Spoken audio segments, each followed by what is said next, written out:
Welcome back. Paradox Media Group, the podcast. Let's pick up where we left off. We're just discussing these Brady violations and Discovery violations that ultimately resulted in my case being dismissed. So, we walk you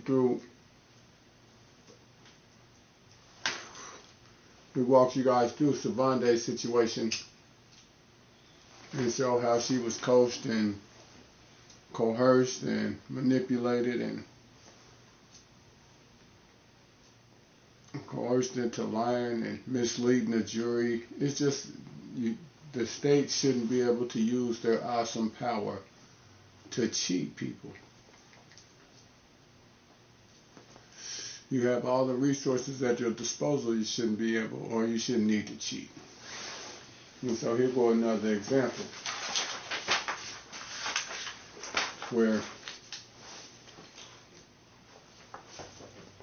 during trial, Charity Amos, another one of the witnesses in my case, she testified she saw Mr. McCool at the club. That's what she said. But she just testified she see Mr. McCool at the club. She didn't see him do no crime, but she seen him there. So her testimony was used to corroborate Savanday's tainted testimony. And they cheated in order to do it. Because, again, the Constitution affords us the right to due process. The right under the 14th Amendment and 6th Amendment to face your accuser. And so what that means is they got to disclose everything they plan to use against you, and anything they do use against you, they should have evidence to support it. So if a witness is testifying, giving evidence, they should have underlining documents to support the testimony. And so that's why you get police reports and you get discovery, because you have a right to face your accuser under the 6th and 14th Amendment due process. And so in my situation, in my case,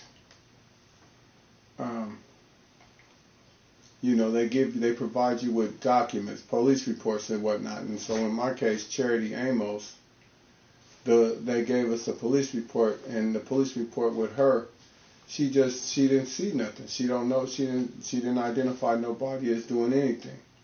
She didn't identify me as being at the club, nothing.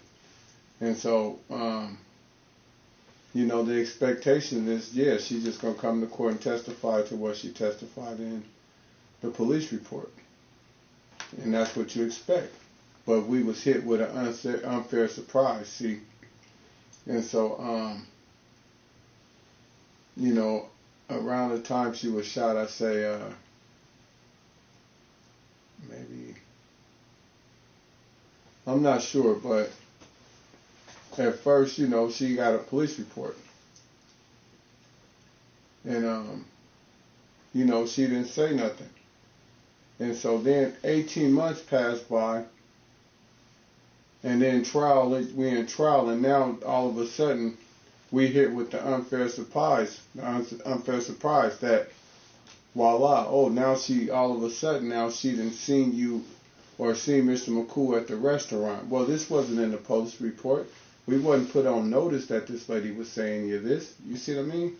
And that's an unfair surprise. And see, the prosecutor, it's unfortunate. They shouldn't be able to use the awesome power of the state to manipulate and cheat. And so, voila, now all of a sudden, so none of this is in the police report. And so, under Lawson, State versus Lawson, the law they passed, that her identification wouldn't pass the smell test now. And that's why they dismissed my case when I went back to trial too. Is because her identification wasn't no good. It wouldn't pass the sufficiency test. And this is why, because for one, here it is, the police report, her original evidence, her original memory, it wasn't in there. And so 18 months give you plenty of time for your memory to be contaminated. And that's what happened. You know what I mean? I believe the DA probably coerced her because at the time they had lawsuits pending. So it was beneficial for them, you know, to get somebody convicted so they can get paid. And as crooked as that DA is, I believe she leaned on her and suggested to her, you know, go ahead and push the button on this man so you can get paid. Because here she come in during trial talking about, oh, well, I did see him there. Well, that's not in the police report, and we was never put on put on notice about it. And that's a discovery violation. See, that's an unfair surprise. We're not able to defend ourselves. Violate the 14th Amendment. And so that's just one thing. But now you got to be able to, prove it. And so, just fundamentally, her identification wasn't no good, and this is why. During trial, Ms. Amos testified she saw Mr. McCool across the street from a friend's grandmother's house, and somebody pointed him out for her. She testified she came to know Mr. McCool just from that time. See, her personal knowledge don't come from herself; it comes through somebody else. So, when she saw him across the street from the friend's grandmother's house, she testified they pointed him out. Were a bunch of guys across the street, and they pointed out each one. Now, see, all this is bullshit. It's coercion, but okay, on its face. So this is the point. Nothing in Miss Amos' police report put the defense on notice that she might testify she saw Mr. McCool across the street from the friend's grandmother's house, and someone pointed him out for her. See, we didn't receive no documents about that, and so nothing in the police report put us on notice that she might testify they pointed him out. Were a bunch of guys across the street, and they pointed out each one. Nothing in the police report put us on notice about that. So the question is, who is this someone? Who is they? Who are the bunch of guys across the street? See, there is no documents or police reports in the record that support Miss Amos' testimony. A friend pointed out Mr. McCool for her at the friend's grandma's house in the day and all that. And see that, and again, that's why it was dismissed, because, see, that's the point. Whoever them people is, it ain't no such person. It's a lie. It's not true. But the whole point is, and that's why they never was able to provide discovery about the names of these people, who's these friends, who's these grandmothers, nothing. They couldn't provide it. It didn't exist, see. She coerced the people. And so, because we specifically requested this information in post-conviction, where we end up getting other discovery that then crucified the state and forced them into the dismissal, the exoneration. That's what it is.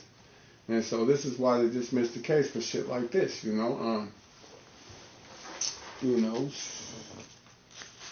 so, and that's the point. See, before, in the trial, it was ineffective assistance counsel on my trial attorney's on his behalf. But the real thing is, before she can testify about anything, some friend got to be able to come in and say, yeah, I know him. That's my brother. That's my cousin. I went to school with him, and this is how I know Mr. McCool. And so when I told her this is him, this is how I know it's him. See, that part got to happen first. That's due process. And so what you get is, what you get is a violation of due process. And so that's just one infraction, because them friends got to come in and testify about that personal knowledge before the identification can even go before the jury. So fundamentally, the identification is not good. But furthermore, and that's under that's under OCE 602 and OCE 104.2. And then, let's see what it says. Based on the request for admission, D.A. Russell Rattle additional discovery, and an email response to the request for admission. The state do not have the specific discovery Mr. McCool is requesting. Therefore, the failure to produce this specific discovery must result in the suppression and exclusion of Ms. Amos' identification because her personal knowledge was not independent of the friend or friend's personal knowledge. There is no evidence in the record that supports she would have still known who Mr. McCool was had it not been for the friend or friends that pointed him out for her. You know, former DA asked Miss Amos if she could describe to the jury how she came to know Mr. McCool, and her answer was just from that time. The friend or friends pointed him out for her. See, and so that's just the reason why the identification is just fundamentally no good, because and they cheated. You know, and my lawyer sat on his hands. He knew what was going on, and they cheated. For one, they put me at some friend's grandmother's house they claimed to see me at in a neighborhood that I don't even be in. Back in the day, it was Williams. She said Williams and Prescott, where the Kirby's used to be. I wouldn't be over there just hanging out for no reason, especially with a bunch of people. It don't make no sense. And it's just unfortunate that they cheated like that. You know what I mean? And that's just wild. I know I wouldn't be just hanging out over there. I have no reason to be there. And so for them to put me in that place just send up red flags. It's just pathetic, man. So the other thing was other issue with her is during trial. Miss Amos testified it was late when she seen Mr. McCool. She seen him one time by the bar and didn't see him anymore after that. And so then,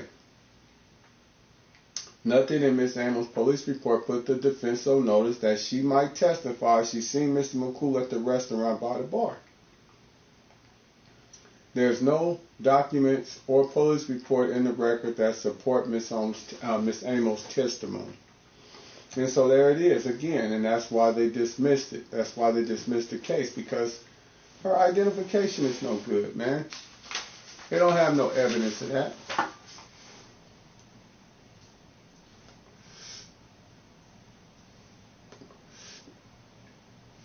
Yeah, just they don't have no evidence of it. During trial, Miss Amos testified she told former DA Jones she seen Mr. McCool at this party. Again, nothing put the defense on notice that she had told the DA that. See, that's the thing. The police report don't have none of that in there. So you unfairly surprise somebody 18 months later with this information is wrong. Another issue, Miss Amos testified she didn't think telling former DA Jones was the first time she told someone she seen Mr. McCool at the club. She believes she told an officer sometime in March of '99.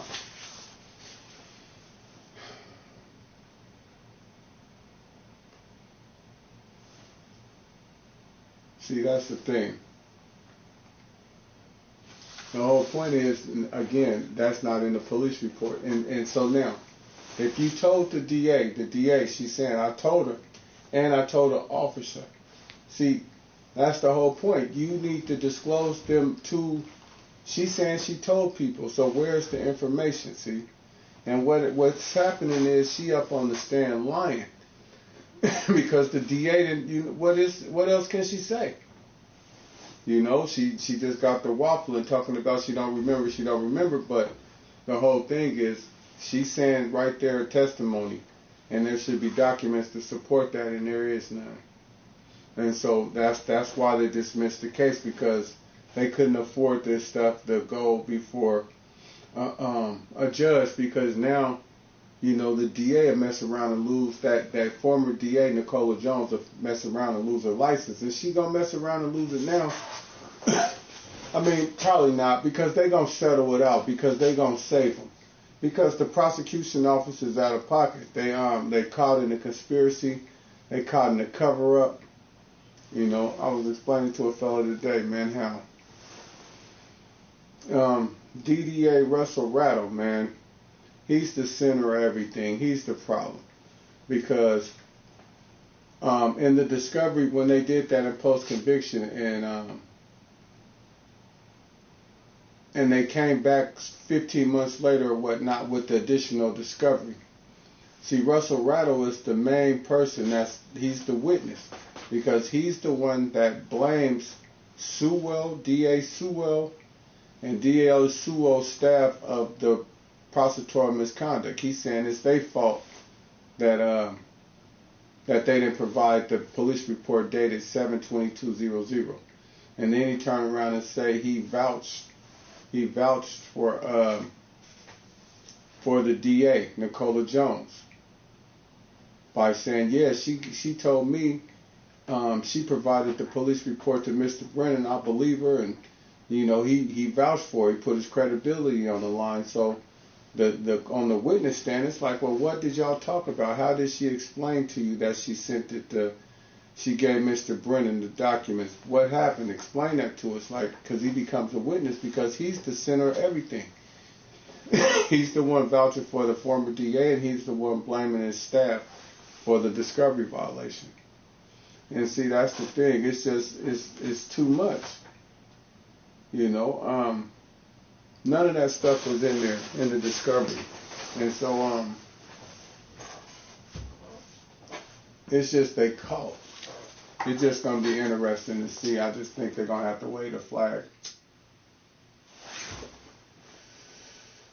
Because I don't think the staff members that Rattle is saying it's their fault, I don't think they would agree. I think they would come and say, we disagree with that man. That wasn't our fault. And so it's just Nicola Jones, the former DA, it's just she got to worry about her law license now. But that's what I'm saying. Too many people is involved.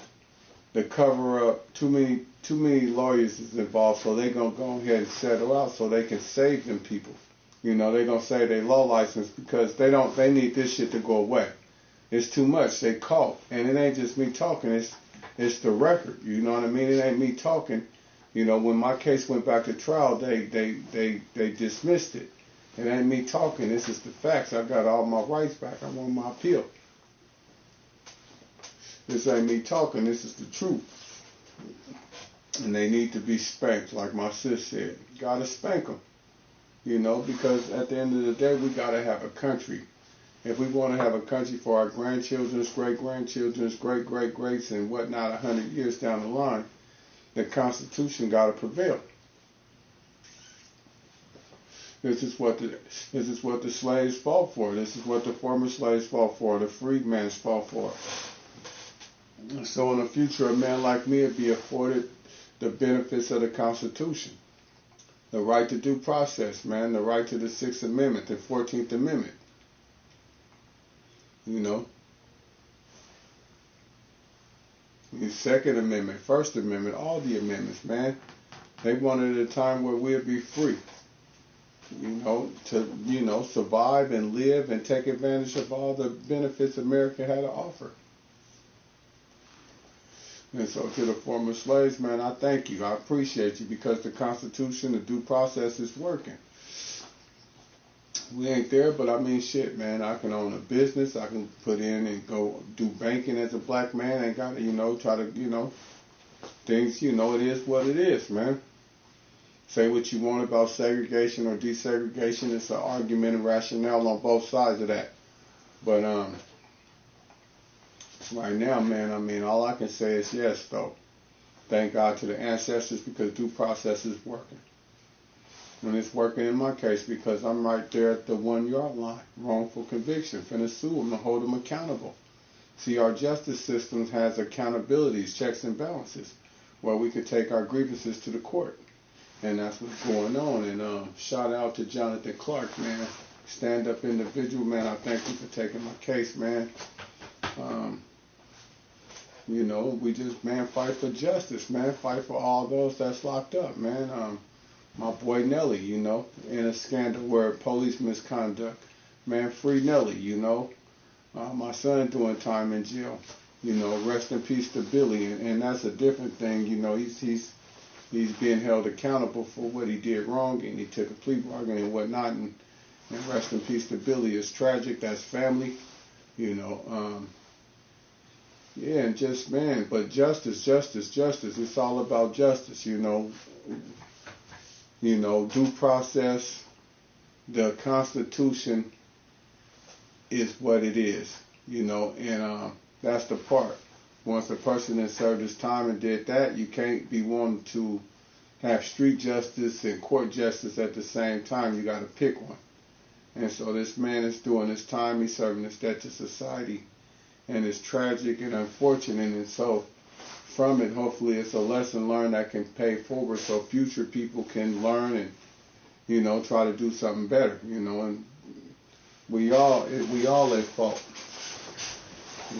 So, but that's a different debate. I kind of got off the subject. But shout out to the ancestors, man, for, getting that 14th Amendment passed, man. And now we got the benefits of the whole Constitution. Shit, I'm proud of my ancestors. Shit, 1619, we've been here fighting through everything. We just as indigenous are here less than the natives. So, shout out to the natives. But yeah, it's just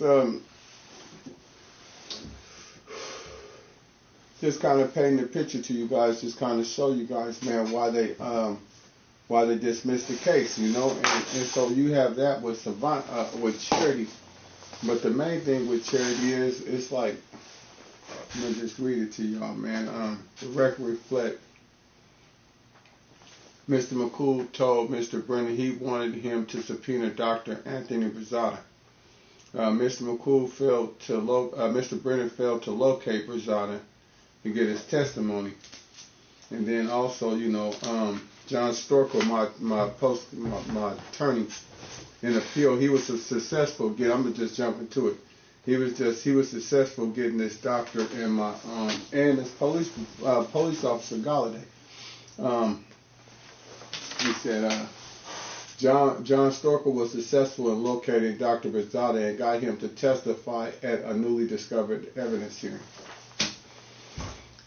And so Officer Goliday testified based on his, this is Officer Goliday, he testified too. He said based on his observation, it did not appear to him Miss Amos was shot when she talked to him before leaving the club.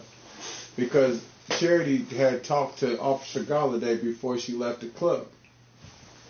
You see what I mean? And so now, the shooting happened, whatever the fuck happened at that place, I don't know. And so, but whatever happened, she talked to Officer Goliday. Officer Goliday is a trained professional in observation, and the inference is reasonable. He would have noticed someone with a bullet wound, a bullet hole, shot in the right buttocks and exiting out the upper left torso. Officer Goliday testified he did not notice any blood or holes in her clothes. Officer Goliday testified, or testimony would have corroborated with Dr. Borzotta's testimony. See, so not only is her identification all bad, and the discovery and different things on her identification ain't making sense, and it's insufficient fundamentally because the friend ain't there to corroborate personal knowledge. But then you got this situation where this lady lied. She lied. What happened is something else. She got shot by somebody else later, probably whoever she was fucking with that night. And he didn't fucking around and probably didn't shot this lady. But now she got an opportunity to get that settlement money if she just say she was shot at this place. And that's what she did, because I'm gonna read it. This is the doctor. Officer Goliday testimony will corroborate with Dr. Borzotta's testimony. John Storkel asks, now, is it usual for someone to receive, put the glasses on so I can see. John Storkel asks, now, is it usual for someone to receive a wound like this and for it not to be observable and create blood loss at the time that it occurred. Dr. Borzotta, they can occur with minimum amounts of blood loss. Okay, in this particular case, would it be fair to say that there would not only be external bleeding, but internal bleeding? Yes. What were your observations regarding the internal bleeding of Miss Amos when you examined her? On clinical examination, she had vital signs which were steady. That is, her blood pressure was all right. Her heart was accelerating, which might have indicated either blood loss or what we call, peritonitis.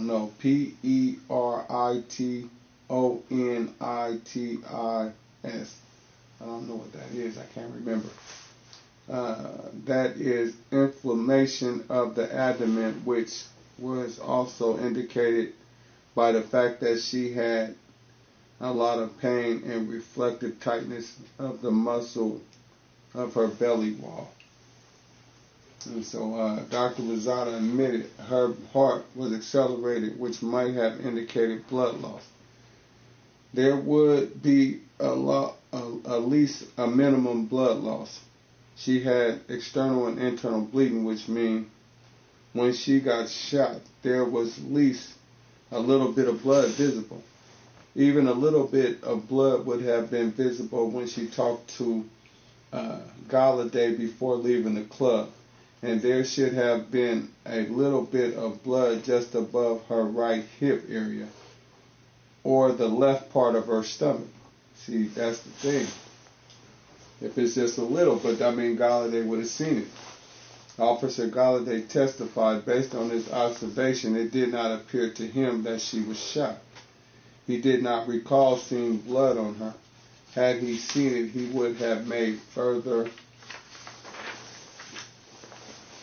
inquiries. And he didn't notice any bullet holes in her clothes. See, that's the thing.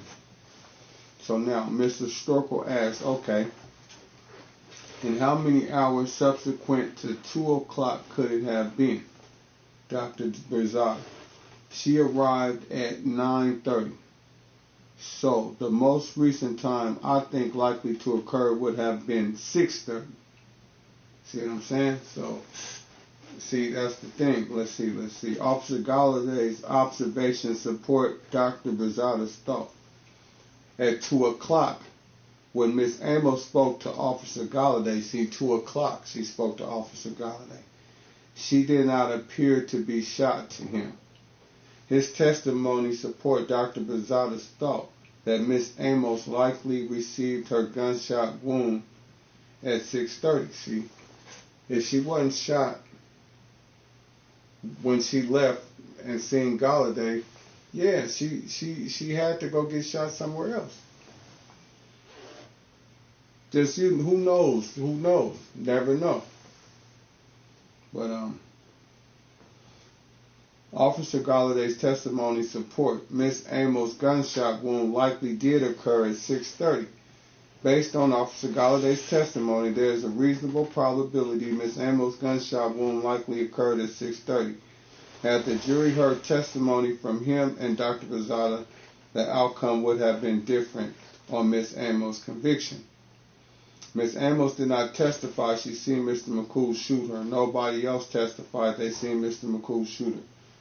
There were multiple gunmen shooting inside the club, and her gunshot wounds were through and through. The state didn't present enough evidence to support Mr. McCool shot Miss Amos. Her testimony was so close. Her testimony, she was close to Monica Owens, is not strong enough to support the conviction. When there's multiple gunmen shooting, it's impossible to say who shot her and whatnot. And so, based on the fact Officer Goliday testified she didn't appear to be shot to him, there's a reasonable probability how, wherever, and whenever she was shot, it didn't happen in the club. The state didn't have gun, fingerprints, DNA, bullet casings, or photos that tied Mr. McCool to the scene of the crime. The police searched the residence he occurred. This was a chaotic melee, and one man was not responsible for all the shooting inside and outside the restaurant. Had the jury heard testimony from Goliday and Borzotta, they wouldn't have convicted Mr. McCool when Miss Amos' bizarre behavior is considered. Now, how a person could get shot just above the right hip area, bullet go through the bottom of her right kidney, through the outer edge of her, through the ascending colon, through the left part of her stomach, then exit through the left abdomen wall, and not know she was shot is bizarre. Yeah, that's just, it went through all the them organs and different things. And so, yeah, she got shot through the right hip, bullet go through the bottom of her right kidney, all that, and come out her stomach. And she claimed she didn't know she was shot. It's crazy. How do you not know? How do you not feel that? The way she never was able to put the puzzle together to draw the conclusion for herself that she was shot was bizarre. Her friend is the one that figured it out. In a chaotic melee that was described, bullets flying all over the place, it's reasonable to believe the first thing a person would do is check their body to make sure they were not shot. It's reasonable to believe one friend will look over the other friend's body and vice versa. It's bizarre a person would get shot at 6:30 and it takes them 3 hours to get medical attention. It is extremely bizarre that it is extremely bizarre for a person to allegedly get shot at 2 o'clock and take 7.5 hours to go to the hospital with critical gunshot wounds. And so, in light of Miss Amos' bizarre behavior, there is a reasonable probability the outcome would have been different had the jury heard Goliday and Borzotta's testimony. Mr. Brennan's inadequate assistant counsel violated. It's all bad after that. But the whole point is, it took this lady, if you got shot how you got shot, it took you 7.5 hours to figure out and go to the hospital. What type of drugs was you on? Was you on the shit Mike Jackson was on or something? That's crazy. Yeah, she was on that shit Mike Jackson is on. Not to be able to put 2 and 2 together and draw the conclusion that you'd have been shot in your ass and out through your hip and all out your stomach. Got internal bleeding going on. It's just, I don't know.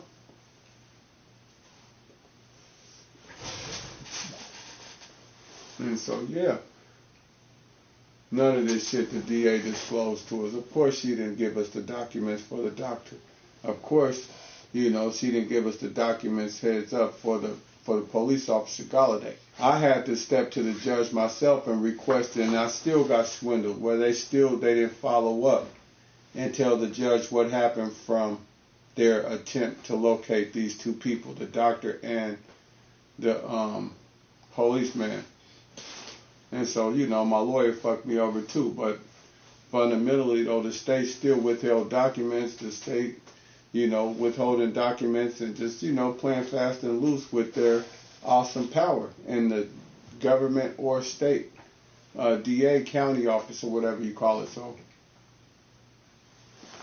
yeah, they just some slimy cheaters, man, and they cheated, man, because, they could, but now, laws change and things is getting better, y'all. We got to admit it, and so, thank God due process worked in my case. And we just going to hold them accountable. And shit, I'm going to take y'all on the journey with me, man. Shit, we're going to show you, man, how to spend the money, too, if I'm fortunate enough, blessed to get it. Shit, they break me off the number on that, the petition, shit, we going shopping. Tell you straight up, I'm loaning the money to my business. And then we're going to buy some houses and shit because, shit, you got to, that's what y'all don't understand, man. Business is really about spending money. You spend it before Uncle Sam get it. And that's what you do. I ain't got to pay no money on the settlement of shit anyway, so. Shit, that's lit. Yeah, so y'all think shit. I think we finna wrap it up, man. I think we done here. I mean, not done here. We just beginning. Shit, Paradox Media Group bringing y'all the podcast. Yeah, just to kind of give you guys an outline of what we got going on in real life. I mean, shit, man. Shit, motherfucker making history around here, man. We don't even know it. So, man, thanks for your viewership, you guys, man. Tap in with me, like, subscribe, comment, share too, please, man. You know, let's get this shit cracking, y'all, man. Shit, we got a call. So like I said, man, I'm gonna get my boy Nelly on here. He's gonna be doing a few more shows. Kind of tell you guys how we living in Folsom and whatnot, man. Get my son up here, man. He didn't went to the hole today, but man, it's all bad. But yeah, Paradox Media Group, man. We support justice, man, for, you know, the have-nots and the pariahs, man. You know, and again, y'all, we need more black attorneys, man. We need more people at the. We need more gatekeepers, y'all, that support the causes, I should say, of our community. More lawyers, more doctors, computer scientists, man. We need less basketball players, less rappers. Less, I mean, it is what it is. All that shit is cool, entertainment, we good at it, and, you know, do your thing. But we need doctors, we need lawyers, we need congressmen, we need senators, we need engineers, we need people that can build, man, things that's needed. Anything that's needed in the future, be that.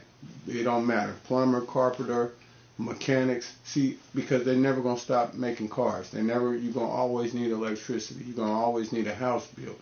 Because that's, you see what I mean? So whatever it is needed, become that. You know, rapping and singing and all that's needed in a certain way, but nah, man. We need people, you know, and once you get in certain positions, to make sure you bring somebody in too, man. That's what they do. That's how they get out, man. They get something and they block and cop it and hold it, man. And that's how we gotta be, man. When you get in, man, don't hesitate to bring somebody in, man. Train somebody, man, so when you go, they can fill that spot, man. We look at this shit the wrong way in prison, man. I see how them white folks work. I'm saying inmates. They steal chicken different than we steal chicken. You know, on chicken day, you know, you can sell chicken for lopes. And it's all about getting the bag and getting the bag over the line so you can, you know, slang it. And it takes a team to really maneuver it. But when it comes to us, we don't be really wanting to share the pot. And so you be trying to do all types of weird shit so you don't have to pay certain people, whereas the white folks shit, they get the big bag, they break it down. The smallest roll get paid the same equal share. They all might get 2 or 3 lopes at the end of the day, but guess what? Longevity. See, they do it over and over and over, where the blacks is always getting caught because they don't know how to work as a team. All in all, shit, man, I gotta go do this midnight run, get this money. So, Paradox Media, first episode of the podcast, bring it to you. The voice of the voiceless. We're laughing at light when we're in the field, but you know, shit, when we come to the studio, give you guys some good real shit, man. And we just gonna have more shit coming through for y'all, man. So stay tuned. Paradox the podcast. 1.